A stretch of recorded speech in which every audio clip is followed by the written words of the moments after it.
Question किए थे? Question किए थे आपने? हाँ सर। एक मिनट।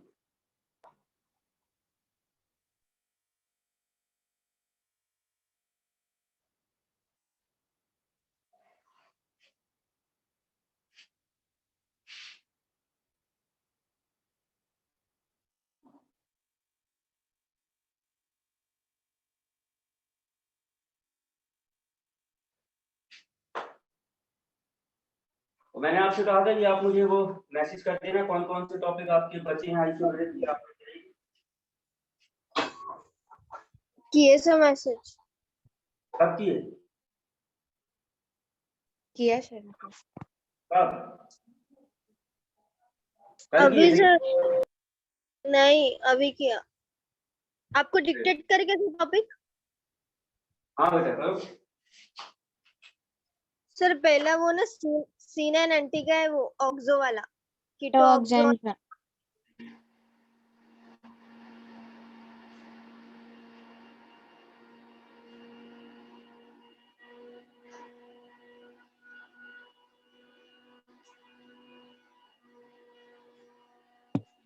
बोलो बेटा फिर से बोलो। सर वो ऑक्साइम वाला, सीन एंड एंटी का।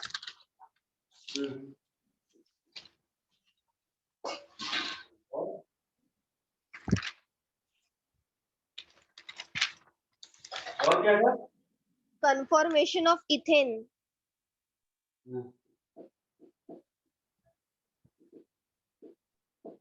और conformation of propane butane.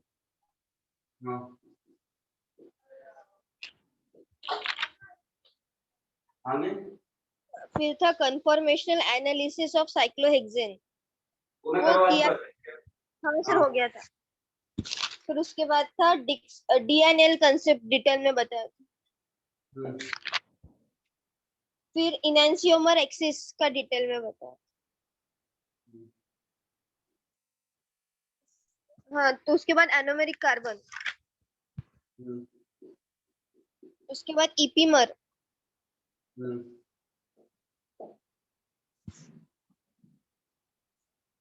इपीमर sir. आज हाँ हो गया। आज इतना ही हो पाएगा आज की क्लास में। सबसे पहले अपन क्वेश्चन देख लेते हैं। हाँ और आप पर डे ज्यादा मत करो, 20-20 क्वेश्चन करो तो आप थोड़ी कवर भी कर पाओगे और समझ भी पाओगे। तो पर डे 20 क्वेश्चन ही देखो आप, है ना? Okay sir.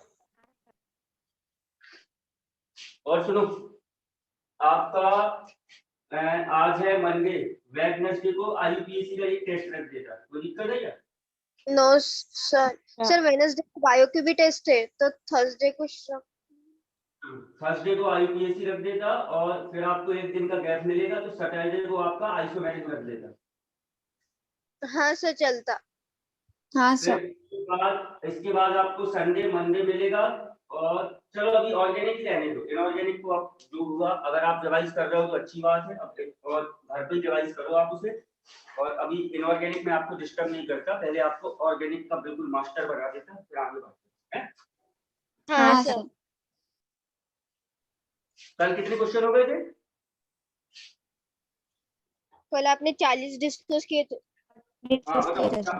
40 से अब आप देखो, ये क्वेश्चन आपको 5 बार सॉल्व करने हैं। मैं आप मेरी फिर से सुने, ये जो आपके नीट वाले क्वेश्चन है ये उससे अभी जो मैं आइसोमेरिक के क्वेश्चन देखा ये एडवांस से भी अच्छे हैं। मतलब जो क्वेश्चन है बहुत अच्छे अच्छे क्वेश्चन पूछे इसमें। तो आपको नॉमेनक्लेचर आइसोमेरिक और जीओसी कम से कम 5-5 बार सॉल्व करना है इसको। तो पहली बार में हाँ दिक्कत होती है, दूसरी बार में तो फिर ऐसे ही तीसरी बार में देखोगे तो दिमाग में ही सॉल्व हो जाएगा। सर। हाँ 40 से 45 में कोई डाउट हो तो बताओ।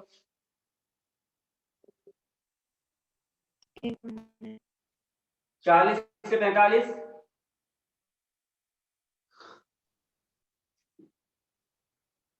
आगे बढ़ू। हाँ सर। 45 से 50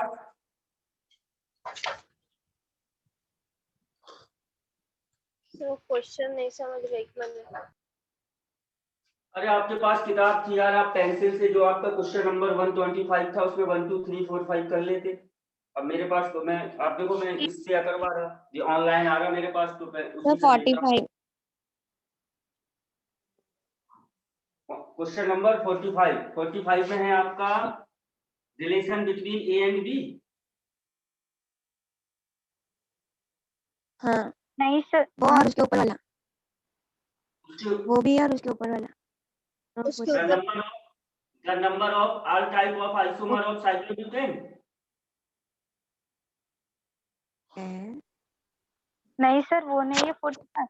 how many tautomers are possible for the following diketone, ये वाला है।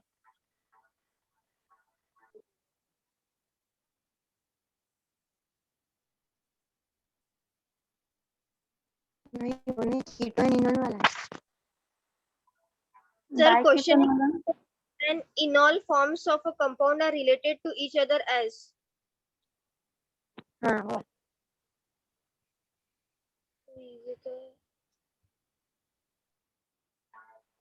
सर 47 नंबर का है फिर। 47 में तो है इसमें ये which of the following is isomer of benzene। नहीं sir, वो नहीं है। नहीं, Keto and enol forms of compound are related to each other as।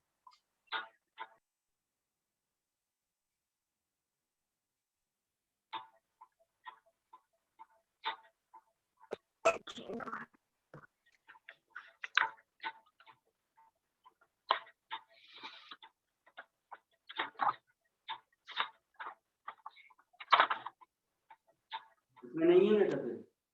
हाँ ये वाला क्वेश्चन है, how many tautomers can you draw for the following diketone, ये है क्या? उसके बाद का और फिर उसके बाद का। उसके बाद हाँ 40। How many enolization hydrogen of there in the following compound. नहीं सर 54 वाला बोल रहे हैं वो।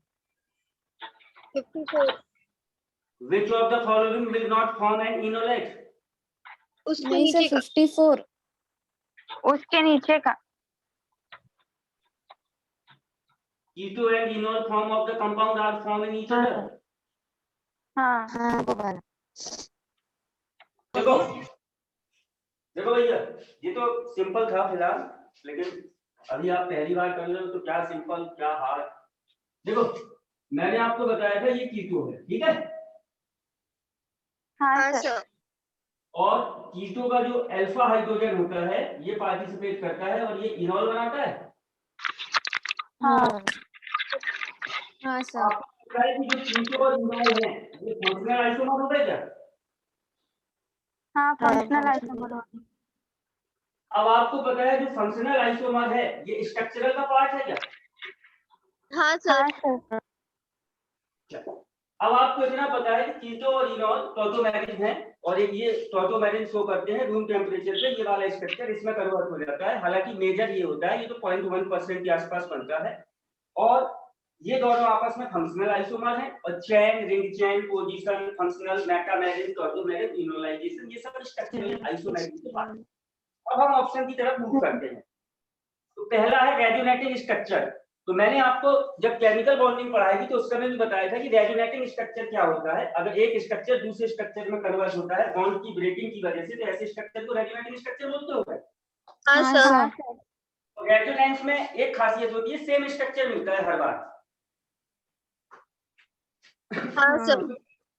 ये वाला हाँ। देखो,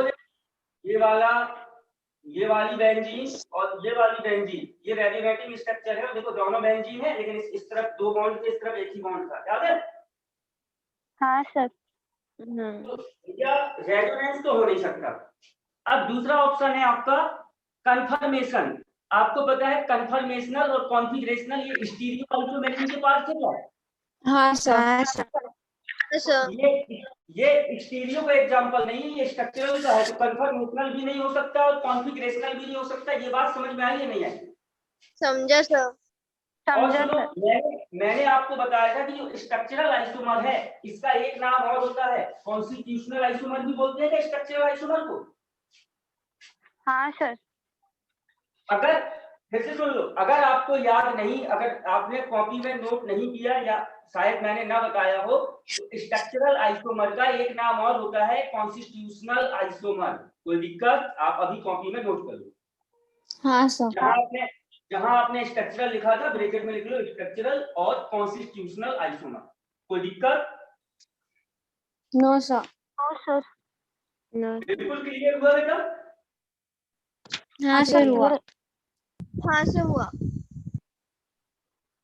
तो अभी आप तुरंत लिख लो। आप अपनी कॉपी के पन्ने पलटा के और जहां आपने स्ट्रक्चरल आइसोमेरिक लिखा था वहां लिख लो structural is also called constitutional. Side लिखा भी होगा।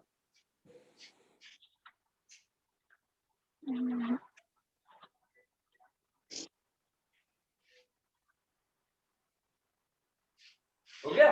हो गया सर। हाँ सर। अब ये सर मेरा ये क्वेश्चन था 54। सर कॉन्फ़िगरेशनल स्टीरियो का ही सेकंड पार्ट है ना, कन्फॉर्मेशनल एंड कॉन्फ़िगरेशनल, फिर उसके दो आते ऑप्टिकल एंड ज्योमेट्रिकल। देखो एक बात देखो,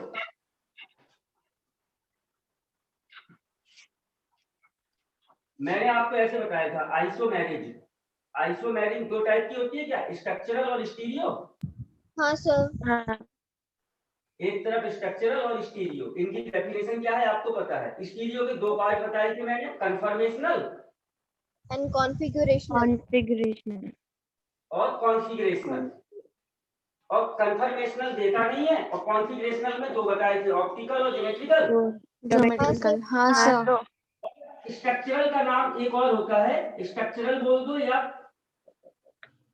कॉन्स्टिट्यूशनल बोल दो, ये एक ही नाम है। अच्छा कॉन्स्टिट्यूशनल। हाँ सर समझ। हाँ समझा समझा। सर।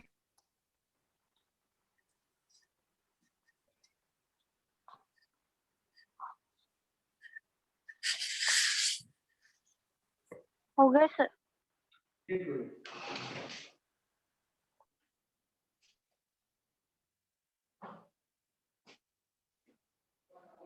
हाँ बेटा और बताओ, उसके बाद 54 के बाद मतलब 55 में दो रिंग वाले स्ट्रक्चर है, ये हुआ।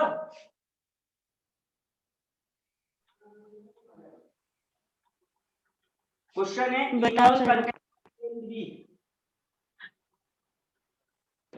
बताओ सर वो नहीं हुआ।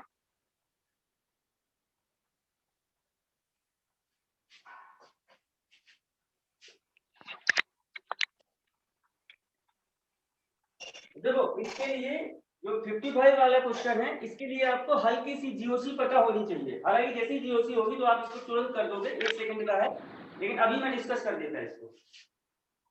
ये वाला स्ट्रक्चर होंगे, दो बने होंगे, जस्ट बगल में ही है, एक ये स्ट्रक्चर होगा। हाँ सर। हाँ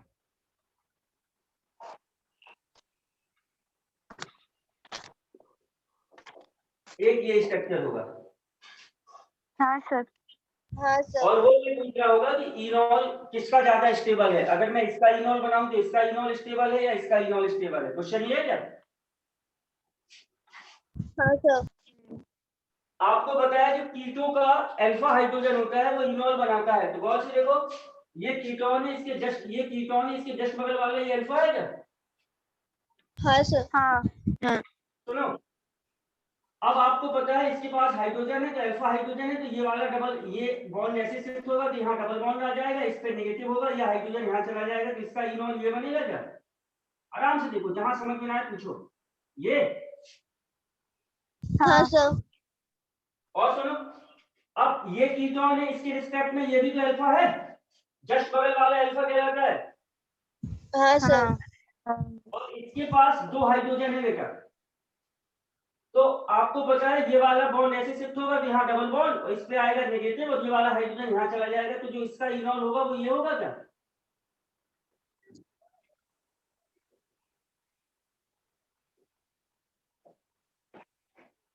हाँ सर होगा।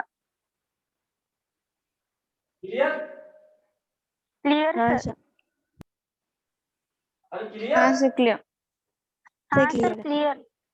अब इस वाले का देखो, आपको पता है ये कीटोन है और ये वाला कार्बन अल्फा है, इस चाहे इससे बना लो चाहे इससे बना लो, तो ये अल्फा है, तो आपको पता है ये डबल बॉन्ड बनाएगा, ये इसका इनॉल ये होगा क्या?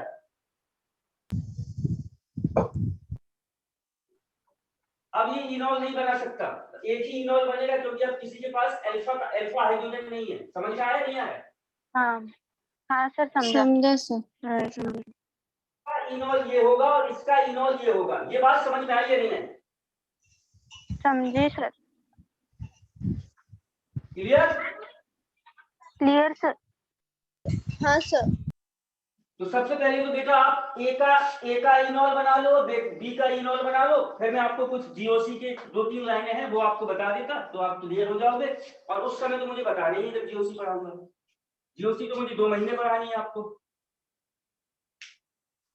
हाँ सर।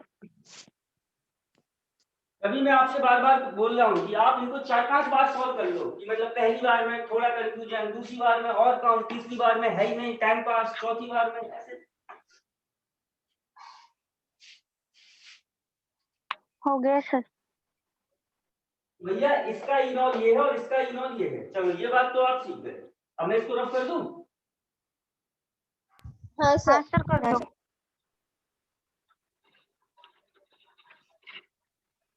अब सुनो, और अभी जीओसी में आप पढ़ोगे जो कंपाउंड होते हैं वो 2 टाइप के होते हैं बेटा। एक होता है एरोमेटिक और एक होता है एंटी एरोमेटिक। और आप कैसे पहचानो कि कौन एरोमेटिक है और कौन एंटी एरोमेटिक है? तो एरोमेटिक की 2 कंडीशन याद रखो, साइक्लिक होगा और sp2 हाइब्रिडाइज होगा ईच कार्बन, हर कार्बन, और उसके पास जो पाई इलेक्ट्रॉन होंगे वो 4n+2 पाई इलेक्ट्रॉन होंगे। और जो एंटी एरोमेटिक है वो भी साइक्लिक कंपाउंड होते हैं और इनके पास भी sp2 हाइब्रिडाइजेशन होता है, लेकिन इसके पास जो पाई इलेक्ट्रॉन होते हैं 4n पाई इलेक्ट्रॉन होते हैं। तो एरोमेटिक और एंटी एरोमेटिक को पहचानने का तरीका समझ में आया? जो एरोमेटिक कंपाउंड होता है वो भी साइक्लिक, एंटी एरोमेटिक भी साइक्लिक, है कार्बन sp2, इसमें भी sp2, लेकिन इसके पास होते हैं 4n+2 पाई इलेक्ट्रॉन और इसके पास होते हैं 4n पाई इलेक्ट्रॉन। इसका मतलब क्या है? अगर मैं n बराबर 1 लूं तो 6 पाई इलेक्ट्रॉन हो गए क्या? हाँ सर। हाँ सर। अगर मैं n बराबर 2 लूं तो यहाँ 2 रखूंगा तो 10 पाई इलेक्ट्रॉन हो 10। गए क्या? हाँ सर। हाँ सर। हाँ सर।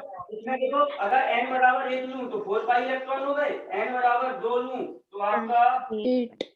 8 पाई इलेक्ट्रॉन हो गए और n बराबर 3 हाँ लूं सर। तो 12 पाई इलेक्ट्रॉन हो गए क्या? हाँ सर। हाँ सर। और याद रखना जो स्टेबिलिटी है, दुनिया का सबसे स्टेबल कंपाउंड कहलाता है एरोमेटिक और सबसे अनस्टेबल कंपाउंड कहलाता है एंटी एरोमेटिक। ये बात आपको याद रखना है, स्टेबिलिटी एरोमेटिक की सबसे ज्यादा होती है और एंटी एरोमेटिक की सबसे कम होती है। ये हाँ एक सर। मतलब एंटी एरोमेटिक। कोई दिक्कत? No sir.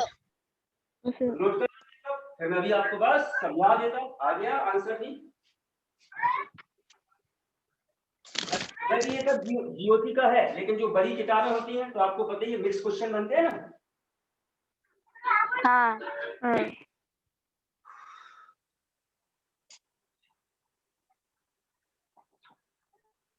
हो गया सर।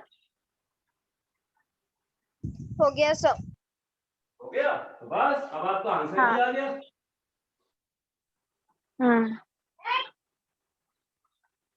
अब सुनो, जब आपने पहला वाला इनॉल बनाया था तो जो पहला वाला इनॉल था वो ये था क्या?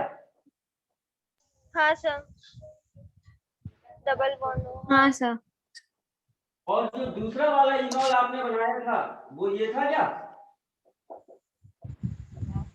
हाँ। हाँ ये। अब आप देखो ये वाला कंपाउंड साइक्लिक है क्या? हाँ हाँ सर साइकिल। साइक्लिक है। और हर कार्बन sp2 है क्या? हाँ सर sp2 है। आपको पता है ये पाई बॉन्ड है, डबल बॉन्ड में एक सिग्मा एक पाई होता है, एक बॉन्ड 2 इलेक्ट्रॉन से मिलकर बनता है, जिसके पास 4 पाई इलेक्ट्रॉन है क्या? 4 पाई हाँ। इलेक्ट्रॉन। तो और क्या जिसके पास अरे यार एक पाई बॉन्ड 2 इलेक्ट्रॉन से, एक बॉन्ड 2 इलेक्ट्रॉन से मिलकर बनता है ना, तो इसके पास 2 इधर 4 पाई इलेक्ट्रॉन है रिंग के अंदर। Yes sir. हाँ सर। और आपको पता है 4 पाई इलेक्ट्रॉन वाला एंटी एरोमेटिक कहलाता है क्या? हाँ सर। हाँ। अब इसमें देखो ये भी sp2 sp2 sp2 sp2 सब sp2 है, लेकिन इसके पास एक ही पाई बॉन्ड है रिंग में, इसके पास 2 पाई इलेक्ट्रॉन है क्या? 2 पाई हाँ, इलेक्ट्रॉन। 2 पाई इलेक्ट्रॉन मतलब ये 4n + 2 पाई इलेक्ट्रॉन को फॉलो कर रहा है। कैसे? अगर n बराबर 0 ले लो तो 2 पाई इलेक्ट्रॉन आएंगे क्या? हाँ सर, तो ये एरोमेटिक है क्या? एरोमेटिक है सर। हाँ एरोमेटिक है। अब आपको पता है कि ये वाला इनॉल ज्यादा स्टेबल है और ये वाला जब कीटो से इनॉल बना तो ये अनस्टेबल बना। ये तो इनॉल बनाने की पॉसिबिलिटी इसकी ज्यादा है क्या? तो बी ग्रेटर है। हाँ बी हाँ ग्रेटर है। हाँ सर, हाँ सर, नहीं समझा? समझा समझा सर। सर। समझा सर।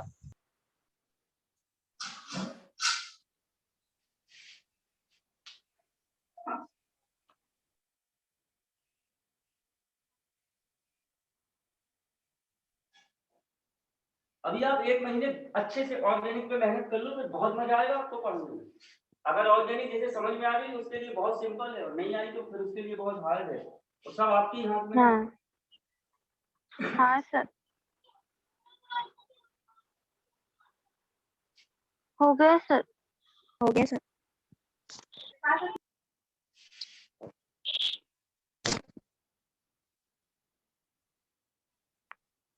हाँ और बताओ, मेरा ये था 55 नंबर, तो 55 से 60 में कोई डाउट हो तो बताओ। ये मेरा क्वेश्चन था 55।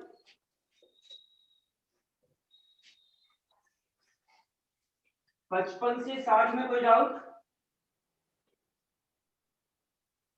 No sir. No sir.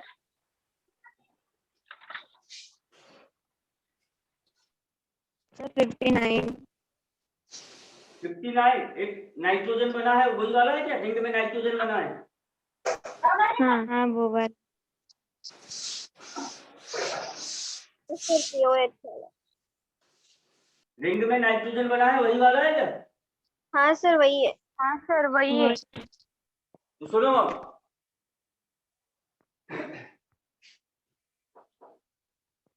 अब मैं आपको टॉटोमेरिन की कुछ मतलब अच्छे केस बताता हूँ। मैंने नीट के हिसाब से उस समय बता दिए थे। अब मैं टॉटोमेरिन के कुछ और अच्छे केस आपके साथ डिस्कस करता हूँ, और मुझे आज 60 ही क्वेश्चन डिस्कस करने थे तो मेरे तो 60 हो गए। कल मैं डिस्कस करूंगा 60 से 80। वो इसलिए मैं 20 क्वेश्चन इसलिए कराऊं ताकि आपकी पढ़ाई का तरीका क्या होगा, यदि आप सच में अपना सिलेक्शन चाहते हो तो आपकी पढ़ाई का तरीका ये होगा बेटा कि आप जैसे ही घर पर बैठोगे तो सबसे पहले आप 1 से लेके 60 क्वेश्चन को फास्ट देखोगे, और जहां डाउट आ रहा है उसको सॉल्व करोगे, और 20 क्वेश्चन अच्छी तरीके से सॉल्व करोगे। अगर आप हाँ इस टाइप सर। के सिस्टम से करते हो तो फिर आपसे गलतियां नहीं होगी, नहीं तो फिर खूब गलतियां होगी। सुनो, मैंने टॉटोमेरिन बताई थी, तो टॉटोमेरिन में इसकी टॉटोमेरिन इसका आप ये देखो, इसके पास अल्फा हाइड्रोजन है। हाँ सर। हाँ है। कीटो है, और जिसके पास कीटो आपको पता है इनॉल बनाता है। इनॉल कैसे बनेगा? ये वाला हाइड्रोजन का जो डबल ये बॉन्ड यहाँ शिफ्ट होगा तो यहाँ आ गया डबल बॉन्ड, इस पे आया नेगेटिव, और ये वाला हाइड्रोजन यहाँ चला जाएगा, तो इसका इनॉल ये हो गया क्या? हाँ सर। हाँ सर। ये दोनों ऐसे रूम टेम्परेचर पे इंटर कन्वर्ट होते हैं, कीटो से इनॉल बनता है। इसी प्रोसेस को टॉटोमेरिन कहते हो क्या? हाँ टॉटोमेरिन। सर। हाँ सर। अब सुनो, एक और अच्छा केस देखो। अगर मैं इसकी बात करूं, ये टॉटोमेरिन देगा या नहीं देगा, ये वाला कंपाउंड। तो सुनो, आप आपको पता है यहाँ पर 2 हाइड्रोजन है। अब यहाँ पे सिंगल बॉन्ड होना चाहिए था, मतलब sp2 होना चाहिए था। जिस हाइड्रोजन का आप यूज कर रहे हो sp3 होना चाहिए था। तो ये वाला तो नहीं देगा क्योंकि ये डबल बॉन्डेड वाला हाइड्रोजन है। ये वाला टॉटोमेरिन, ये वाला हाइड्रोजन टॉटोमेरिन शो करेगा क्या? हाँ सर। हाँ सर। तो यार इसके पास भी अल्फा है, ये भी देखो, ये ग्रुप है, ग्रुप के जस्ट बगल वाला अल्फा कहलाता है, लेकिन ये वाला अल्फा हाइड्रोजन पार्टिसिपेट नहीं करेगा क्योंकि ये डबल बॉन्डेड कार्बन है। सिंगल बॉन्डेड कार्बन वाला ही पार्टिसिपेट करता है, ये मैंने आपको बताया हुआ। हाँ सर। तो सुनो, अगर आप इसका इनॉल बनाओगे तो ऐसे बनाओगे, यहाँ डबल बॉन्ड आ जाएगा, इस पे नेगेटिव, और ये वाला हाइड्रोजन इसके साथ इनॉल बना लेगा कुछ ऐसे। हाँ और सर। ये आपने वैसा कर दिया। हाँ सर। हाँ हाँ सर। हाँ सर। नहीं समझा? समझा सर। तो इस कीटो का ये इनॉल हो गया। तीसरा केस देखना।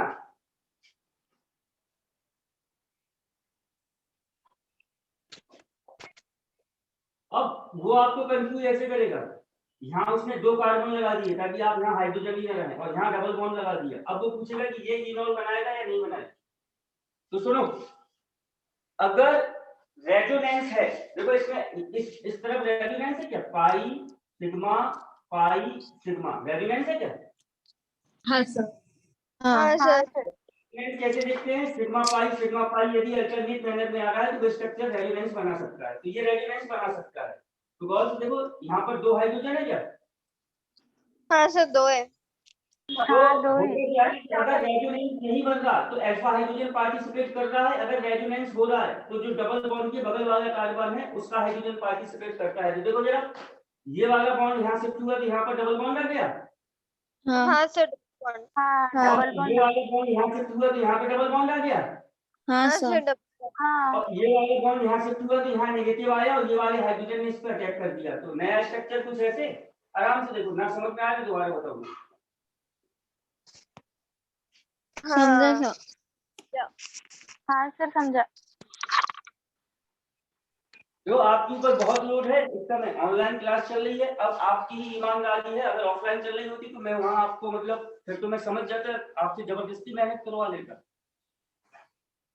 हाँ, तो इसका इनॉल ऐसे बनता है, आपको याद रखना कि अगर रेजोनेंस है तो रेजोनेंस में जो ये डबल बॉन्डेड कार्बन है उसके जस्ट बगल वाला पार्टिसिपेट कर जाता है, ठीक है। हाँ सर। हाँ सर। तो ये कीटो से इनॉल बना तो ये भी टोटोमेरिन दे रहा है। अरे यार मुझे क्या पता, मुझे लगा कि नीट लेवल का है और मैंने फिर ये हाई लेवल के क्वेश्चन करवाए नहीं आपको प्रैक्टिस में। अब मैंने ये नीट वाली एमएस चौहान को मैं बहुत हल्के में ले रहा था, मुझे लगा ऐसे सिंपल टाइप के क्वेश्चन होंगे, मुझे पता ही नहीं था कि इसमें पूरा ड्रामा कर दिया। नहीं तो मैं वहां इसकी 10-20 केस करवा देता आपको, लेकिन कोई बात नहीं, अभी करवा देता। तो ये समझ में आया? हाँ सर समझा।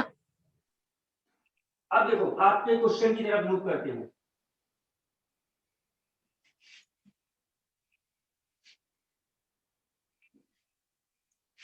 आपका क्वेश्चन बेटा ये है, आराम से देखो, ये आपका कीटोन है, यहाँ उसने डबल बॉन्ड लगा दिया और यहाँ नाइट्रोजन लगा दिया और एक हाइड्रोजन है यहाँ। हाँ सर।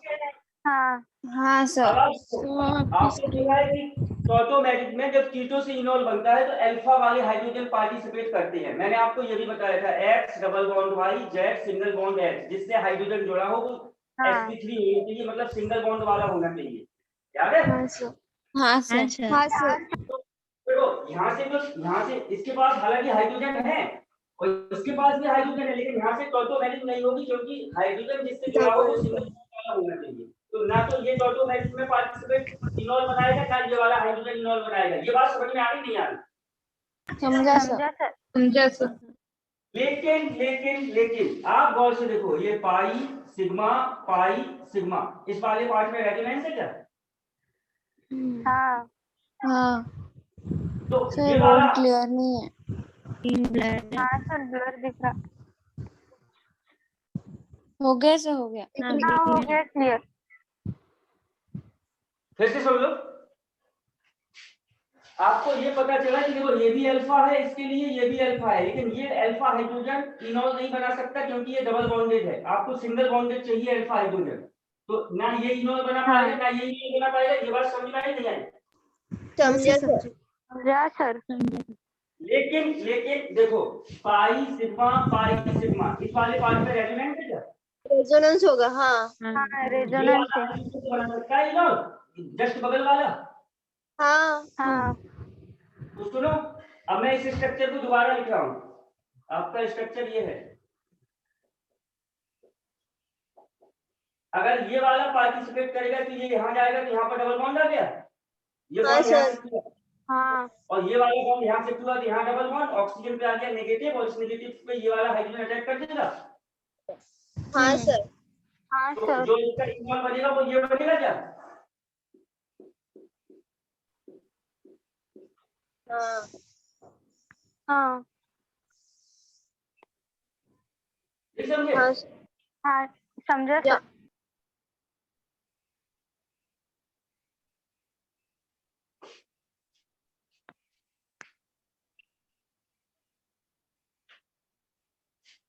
सर उसमें रिएक्शन की वाली है KOH के साथ। क्या कह रही हो बेटा? और उसमें KOH के साथ भी रिएक्शन किया उसने। हाँ वो KOH KOH के साथ इसलिए रिएक्शन किया, मैं उसका रीजन बता देता। आपको पता है KOH क्या है? बेस है क्या? हाँ हाँ बेस बेस हाँ और आपको पता है ये वाला हाइड्रोजन बाहर निकलना है, तो H पॉजिटिव बाहर निकालने के लिए, H पॉजिटिव का मतलब क्या है? एसिड को बाहर निकालने के लिए बेस की जरूरत पड़ती है क्या? हाँ सर हाँ तो ये हाँ कब हो रही है? जब ये वाला H पॉजिटिव इसके पास जा रहा है, तो जैसे ही आप बेस डालोगे तो ये बेस इस H पॉजिटिव को बाहर निकालने में इसकी हेल्प करेगा क्या? हाँ सर हाँ करेगा। हाँ क्लियर हुआ? हाँ सर हाँ क्लियर है। सर क्लियर है।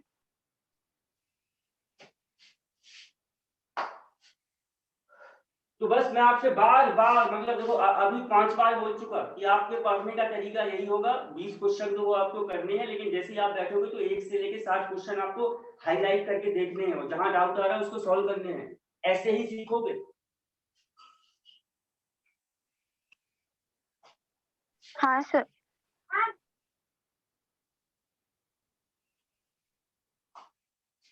रफ कर दूं इसे? कर दो सर। हाँ सर कर दो। हाँ भैया, 55 से 60 में कोई डाउट?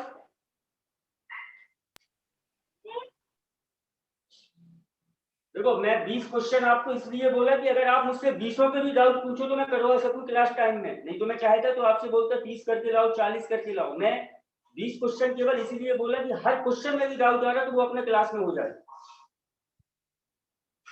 हाँ सर। 55 से 55 से 60 में कोई डाउट? उसके बगल वाले में, उसके बगल के बगल वाले में आपने जहां तक किया उसमें कोई doubt? No sir. No sir आज मेरे आपके 60 क्वेश्चन हो गए। कल अपन को 80, कल मैं 60 से 80 डिस्कस करूंगा और आपको 1 से 60 घर पे दोबारा करने हैं। फिर परसों 1 से 80 हाईलाइट देखने हैं। फिर ऐसे आपको अपन को ऐसे चलना है। बहुत मेहनत की जरूरत है अभी अपन को, ठीक है? हाँ सर। हाँ सर। हाँ सर Yes, sir. क्लियर। चलो फिर मैं आपका ये रिवाइज कर दूं और ये खत्म करूं। कल से अपन जीओसी शुरू करें। हाँ सर। हाँ आपका बुधवार को बायो वाले सर का टेस्ट है, थर्सडे को मेरा आईयूपीएससी का टेस्ट है, तो आप याद रखना उसको भी देखना है आपको। हाँ तो सर आइसोमेट्रिक कब बोला आपने? थर्सडे हो गया। फिर मैं सोच रहा कि आप सैटरडे, संडे, मंडे को ले लेगा। हाँ हाँ चलता। थर्सडे को मेरा आईयूपीएससी हो गया और मंडे को ले लेता आइसोमेरिक। हाँ हाँ सर। चलेगा। हाँ सर पूरे क्वेश्चंस थोड़ी हो जाएंगे बहुत। हो जाएंगे, क्योंकि देखो आज क्या है, आज मंडे है। मंडे के बाद Tuesday, Wednesday, Thursday, Friday, Saturday, Sunday को भी क्लास ले लूंगा। तो आज हो गए हमारे 60, 80, 100, 120, 140, 160, 180, इतने ही तो हैं। नहीं सर बहुत है। लेकिन आप